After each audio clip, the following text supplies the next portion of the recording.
Bismillahirrahmanirrahim. Assalamualaikum warahmatullahi wabarakatuh. Perkenalkan, saya Salwa dengan NIM 2404090009. Saya dari program studi pendidikan biologi Rombel A angkatan 2024.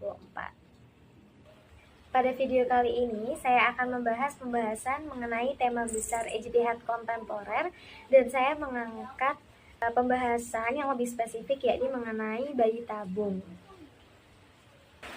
Nah, berbicara mengenai ijtihad kontemporer, jadi apa sih sebenarnya ijtihad itu sendiri?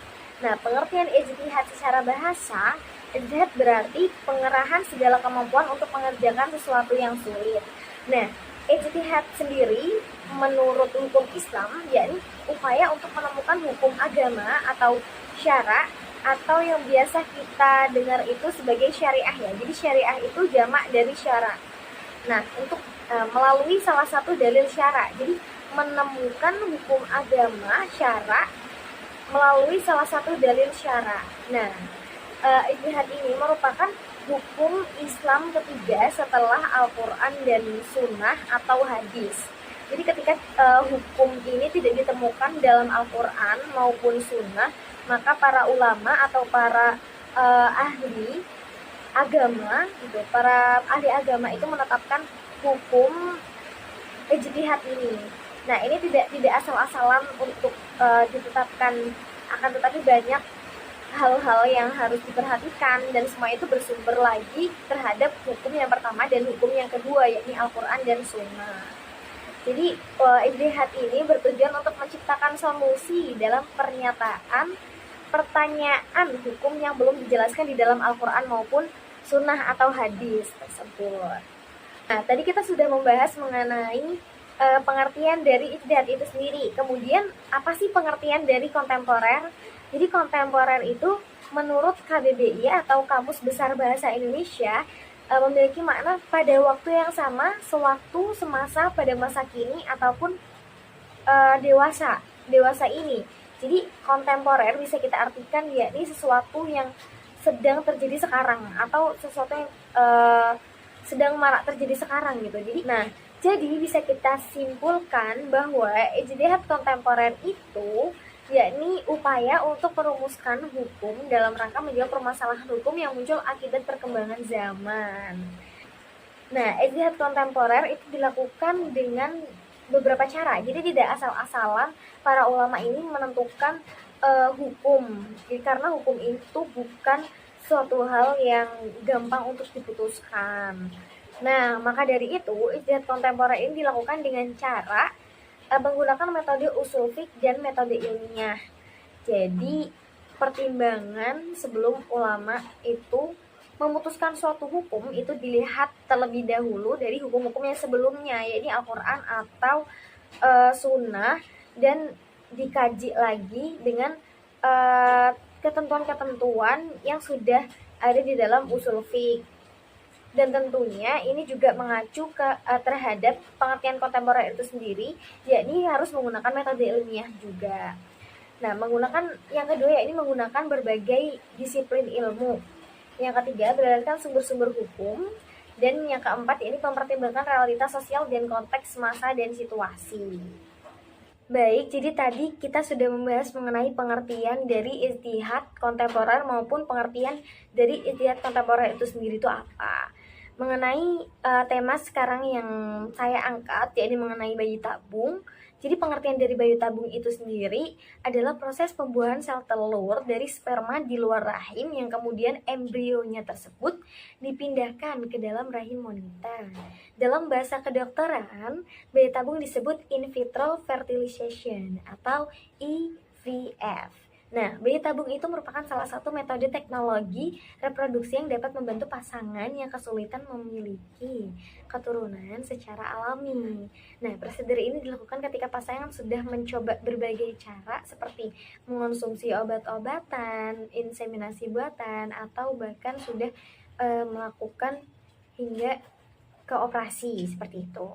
Nah, berarti bisa kita simpulkan bahwa bayi tabung ini merupakan salah satu rekayasa genetika dari semakin canggihnya teknologi pada saat ini seperti itu.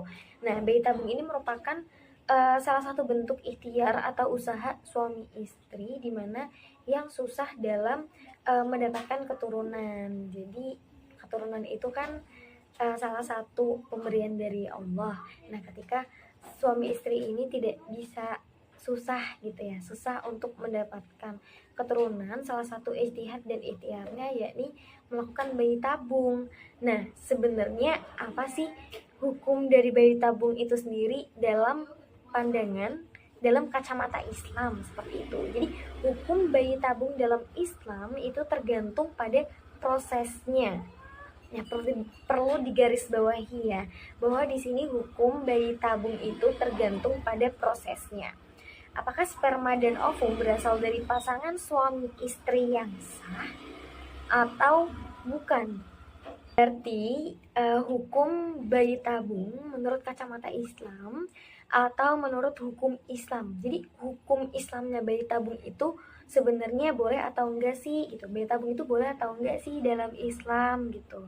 Nah, bayi tabung yang dilakukan dengan sperma dan ovumnya ini dari pasangan suami istri yang sah, maka hukumnya itu adalah mubah atau boleh.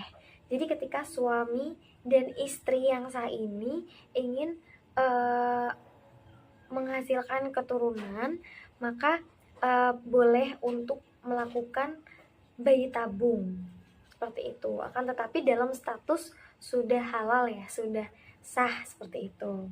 Nah, Majelis Ulama Indonesia (MUI) dalam fatwanya pada tanggal 13 Juni 1979 menetapkan 4 keputusan terkait masalah bayi tabung, di antaranya bayi tabung dengan sperma dan ovum dari pasangan suami istri yang sah, hukumnya mubah atau boleh.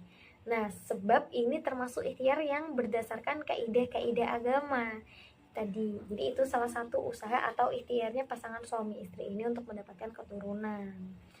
Untuk yang kedua, yakni bayi tabung yang dilakukan dengan sperma dan ovum dari selain pasangan suami istri yang sah, itu maka hukumnya haram atau tidak boleh. Dalam Islam ketika melakukan pembuahan itu kan bayi tabung itu merupakan pembuahan di luar ya. Jadi sperma dan ovum dari sepasang suami istri ini dilakukan dibuahkan secara paksa di luar rahim wanita, di luar rahim istrinya. Jadi ketika sperma maupun ovum ini bukan dari sepasang suami istri yang sah, maka itu sama saja tidak boleh karena dia tidak sah gitu, tidak memiliki ikatan yang sah. Jadi bukan mahramnya, itu tidak boleh dalam Islam. Nah, bayi tabung yang dilakukan dengan titipan rahim, hukumnya itu haram. Titipan rahim di sini yang dimaksud yakni ketika sperma maupun ovum yang dari sepasang suami istri itu dititipkan di rahim wanita lain. Jadi sperma dan ovumnya ini dari sepasang suami istri yang sah, akan tetapi dititipkan, dibuahkan itu di rahim wanita lain, itu hukumnya haram. Nah, hal ini karena akan menimbulkan masalah yang rumit dalam kaitannya dengan masalah warisan. Nah, ada lagi mengenai pembahasan bayi tabung yang dilakukan dengan sperma yang dibekukan dari suami yang telah meninggal dunia. Itu hukumnya apa sih gitu. Jadi hukum dari itu yakni haram. Mengapa? Hal ini akan menimbulkan masalah yang pelik baik dari kaitannya dengan menentukan nasab maupun dalam kaitannya dengan hal waris nantinya. Seperti itu. Jadi dapat kita simpulkan bahwa hukum bayi tabung dalam kacamata Islam atau hukum Islam mengenai bayi tabung itu yakni ketika yang pertama yakni ketika bayi tabung ini merupakan pembuahan asli dari wanita dan laki-laki yang sudah mahram, yang sudah halal, yang sudah sah, maka hukumnya boleh. Tapi ketika ovum maupun sperma bukan dari sepasang suami istri yang sah, maka itu hukumnya tidak boleh. Dan yang ketiga yakni ketika ovum dan sperma dari sepasang suami istri yang sah akan tetapi dititipkan atau dibuahkan di rahim wanita lain, maka itu hukumnya juga haram, seperti itu. Jadi seperti itulah kesimpulan dari pembahasan mengenai ijtihad kontemporer bayi tabung. Sekian dari saya. Mohon maaf jika masih banyak kesalahan. Wassalamualaikum warahmatullahi wabarakatuh.